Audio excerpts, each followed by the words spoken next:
Hello guys, mini vlog, let's go!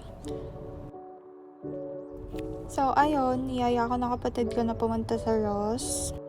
Bibili daw kasi siya ng damit niya for her spirit week. Tapos ako naman, nagtitingin na ako ng shirts dito.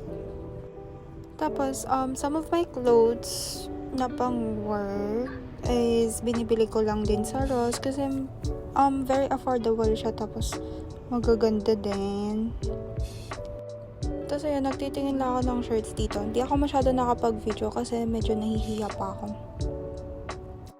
Tapos nakita ko tong shirt na to. Tinanong ko yung kapatid ko kung bibilin ko ba. Tapos sabi niya okay lang daw, pero at the end di ko pa rin binili. Tapos nakita ko namin tong jacket na to. Naganap kami ng medium na size para kasya sa amin dalawa ng kapatid ko. Tapos andyan na kami nun sa bahay. Ganyan lagi yung daily routine ng aso ko tuwing darating ako. So dami-dami ng mga damit dun. Ito lang yung nabili ko. Ewan ko, tinatamad ako mag-shopping nung gabi na yun. Tapos ayun, nakabili din ako ng bag na pwede kong magamit kasi mag-start na naman ako mag-aral. Tapos minake sure ko na kasya yung either laptop or yung iPad ko dito. So ayun lang, bye! See you on my next vlog!